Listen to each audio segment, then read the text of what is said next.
Assalamualaikum warahmatullahi wabarakatuh. Waalaikumsalam warahmatullahi wabarakatuh. Alhamdulillah di Jumat berkah ini tadi kita sudah membuat video banyak yang tebus reward mobil cash kondisi pandemik, dan ini bersyukur banget kita kedatangan peraih Pajero Cash Bapak Hendra Setiawan dari Lampung dan peraih hari ini tebus Mobilio Cash Bapak Insinyur Haji Riono. Dan ini dahsyatnya di PT BES bukan money game, tapi satu-satunya bisnis tanpa perlu ngajak-ngajak orang, tanpa perlu jualan bisa dapat reward. Beliau baru dapat reward tanpa ngajak-ngajak orang dan tanpa jualan. Memakai produk sendiri. Betul, karena beliau seorang petani memiliki 250 hektar kebun tebu di Lampung, Tulang Bawang Lampung, dan sewaktu beliau memakai eco farming ternyata makin lama loh kok ternyata udah nembus syarat omset untuk mendapatkan reward motor dan mobil cash. Alhamdulillah.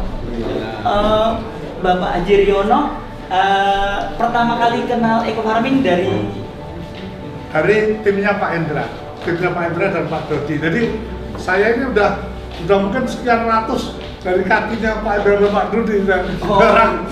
Pak Dodi itu peraih reward Pajero Cash juga. Dan saya terima kasih Pak bisa ketemu dengan PT BES ini. Saya dulu memang orangnya paling sulit untuk mengikuti yang katanya ada multi level. Jadi saya sudah diajak datang ke acara di pembagian di pembagian hadiah-hadiah di Bandung di ITB. Saya belum bergabung. Saya diajak dikenalkan kalau pengen tahu. Begitu saya tahu, terus saya diajak mampir ke kantor ke rumah Pak Randu. Saya merasa wah ini berarti bukan kaleng-kaleng apa yang katanya, karena saya melihat sendiri. Saya pulang dengan anak dan istri sama menantu. Satu rumah itu saya jumlah sama menantu sama ponakan itu ada 11 orang sama sopir pribadi saya, langsung bergabung, daftar semua. Saya sendiri disetujui sama keluarga, saya suruh stokis, jadi langsung saya reality Pak. Langsung reality. Alhamdulillah, terus sudah produknya? Untuk produknya pertama baru eco racing aja. Terus sekitar 2 bulan dari itu keluar produk eco farming. Eco farming ini saya uji coba sendiri. Karena lahan saya 250 hektar itu adalah khusus tebu. Jadi di sini ada tulisan yang kami sebagai orang petani, memang saya orang bidangnya dari pertanian. Di sini kok yang kehebatan kita beliau sarjana dari pertanian di Brawijaya Malang. Jadi saya yang hebatnya di sini tercantum adalah pH-nya bisa naik 7,5. Padahal secara teori saya sendiri sudah setiap kali mengguling tanah itu kalau kita naikin pH jadi 6 itu minimal 2 ton dolomit itu ditebar dan itu diolah baru bisa naik menjadi 6 naik untuk 1 hektar. Nah 2 ton itu kan nggak sedikit. Kapur dolomit itu kalau ibaratnya kan gini, proses tanah itu kalau pH-nya rendah, ibarat orang itu kalau udah pH-nya itu di atas 4,5 ke bawah itu ibarat orang itu sakit mah itu udah sakit mah yang sudah kronis. Ibaratnya makan apapun sudah nggak bisa. Dan supaya baik tanah itu memang harus minimnya 6 itu pH-nya ibarat orang sakit mahnya sudah sembuh. Jadi makan apapun sudah bisa. Nah, ini kalau ilmu pertanian sebenarnya unsurnya adalah memang harus tanah yang Nah di sini ternyata saya uji coba. Saya semprot sekali itu langsung naik 5, sekian. Dari berapa? Dari 4,5. 4,5 sekali semprot. Satu semprot. Masya Allah. Karena hujan nanti langsung kita tes. Butuh berapa?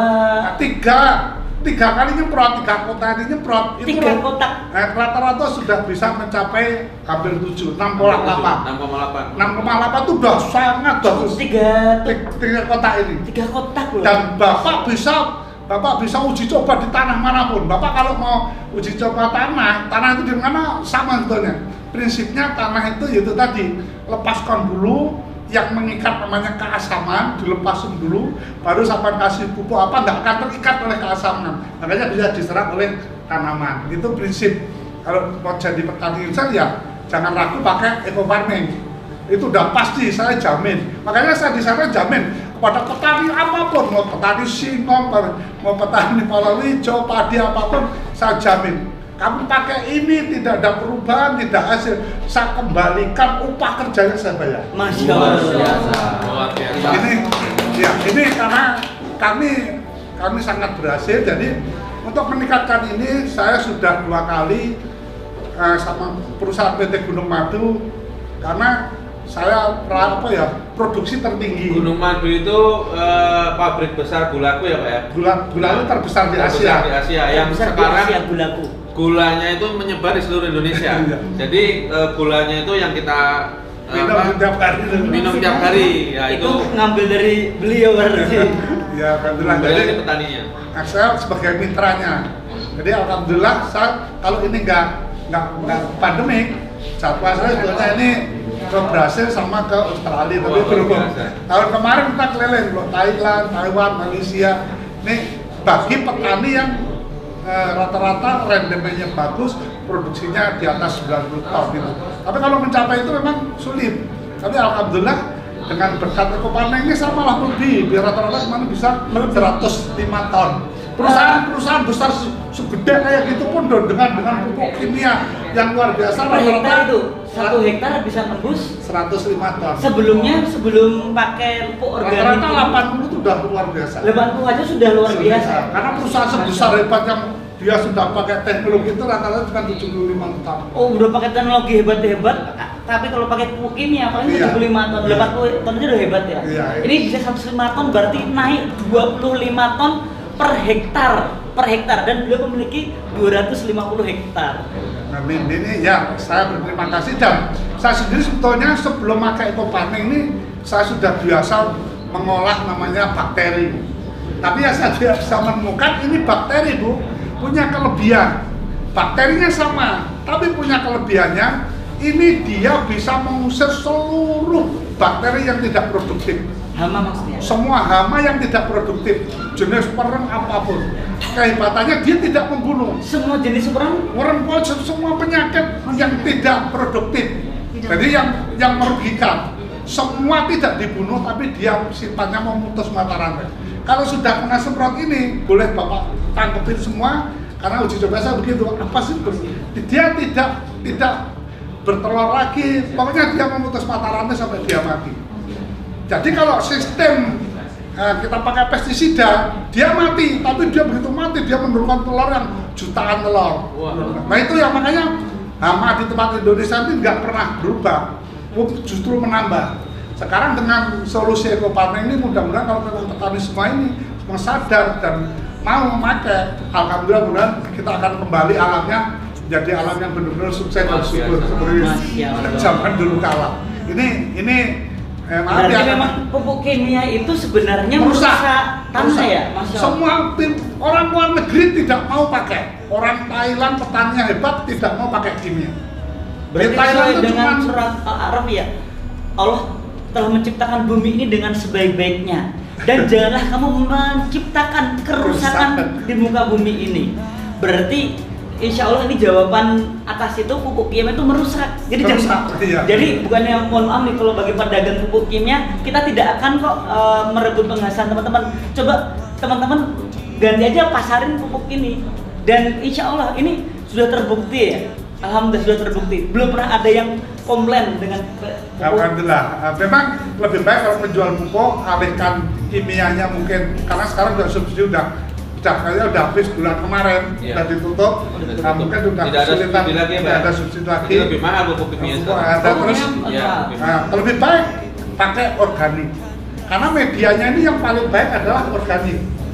Jadi kalau ada organiknya ditambah ini ya jadi luar biasa. Jadi kembali kepada alam semesta yang subur makmur. Semua tanaman yang pakai ini nanti saya lihat di waktu kemarau panjang, yang pakai ini dia daunnya nggak gampang rontok, yang pakai kimia mesti dia rontok. kemarau ya? Nah, kenapa waktu kemarau itu perbedaannya? Kalau pakai ini dia daunnya nggak tetap hijau gitu. Kenapa kok dia tetap hijau? Karena ini bakteri produktif, dia membentuk ruang oksigen di dalam tanah. Jadi tanah kan jadi gembur, membentuk ruang oksigen. Kalau yang pakai kimia, dia kan jadi tanahnya jadi padat. Jadi dia sifatnya terikat. Nggak ada bedanya lah, gampangnya mungkin kita sama-sama di ruangan, yang satu pakai AC, yang satunya enggak. Kan gitu aja, itu bahasa gampangnya. Nah ini kehebatannya di pupuk ekofarming. Luar biasa, jadi saya malah jadi nambah wawasan. Oh, dari ternyata kemarau pun Iya, daun kehebatannya lambat. iya. Kira, jadi makanya apa ya? Itu hasilnya bisa naik 25 ton Iya, ya? 25 per hektar. Iya. Bisa Dan 35%. 35% nih Pak? Iya, rata-rata. Padi pun gitu. Padi rata-rata bisa naik 35%. Padi sawah, padi ini. Masya Allah. Insya Allah Bapak Ibu sekalian, dengan ekofarming, tanah subur, petani makmur, dan selalu berkah buat kita karena merawat alam. PT BES Go, No Riba. SLC Iman Iman Kuat, Ekonomi Dahsyat.